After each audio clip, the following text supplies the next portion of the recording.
నిన్న మన సీఎం రేవంత్ రెడ్డి గారు మాట్లాడుతూ కాళేశ్వరం ప్రాజెక్టు 2.5 లక్షల కోట్లు వృధా అయిపోయినాయి, కట్టిన 3 ఏళ్లలో కూలిపోయింది, ఇది వేస్ట్ అని మాట్లాడుతూ ఉన్నాడు. కొంతమంది వేరే వాళ్ళు కూడా అసలు ప్రతి ఎకరంకు నీరుకి ఎంత ఖర్చు అవుతుంది, లీటర్ నీళ్ళకి ఎంత అవుతుంది, ఇట్లా లెక్కలేసే మేధావులు కూడా ఉన్నారు. ఇరిగేషన్ ప్రాజెక్టులు అలా వర్క్ కావు. ఎంత ఖర్చు పెట్టినాం, ఎంత ఎన్ని క్వింటాల వరి పండింది, దానికి ఇంత డబ్బులు వచ్చినాయి, ఇట్లా ఇది తప్పుడు లెక్కలు. ఇది ఏ ప్రాంతమైనా వాటర్ ఉంటేనే అభివృద్ధి చెందుతుంది. కాళేశ్వరం ప్రాజెక్టులో అవినీతి ఉండొచ్చు, అవకతవకలు ఉండొచ్చు, ఇంకా కొంచెం ఇంప్రూవ్మెంట్స్ కావాలని సజెస్ట్ చేయడంలో కూడా తప్పులేదు.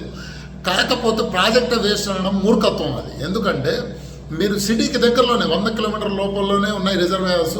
కొండకొచ్చమ్మ కావచ్చు, రంగనాయకమ్మ సాగర్ కావచ్చు, మల్లన్న సాగర్ కావచ్చు, వెళ్ళి విజిట్ చేయండి ఒకసారి, మీకు తెలుస్తుంది. ఇంజనీరింగ్ వండర్, అది మ్యాన్ మేడ్ వండర్ అవి. సో ఒక మనిషి సృష్టించిన అద్భుతాన్ని మీరు ఇది వేస్ట్ అనడం ఒక మూర్ఖత్వం. అండ్ డైరెక్ట్ ఇరిగేషన్ ఎలా వర్క్ అవుతుందంటే గ్రౌండ్ వాటర్ కూడా పెరుగుతుంది, ఇరిగేషన్ పొలాల్లోకి నీళ్ళు ఇవ్వచ్చు. 2 వాటర్ని కేవలం వ్యవసాయం కోసమే వాడం కదా, మనం బతకాలంటే కూడా నీళ్ళు కావాలి.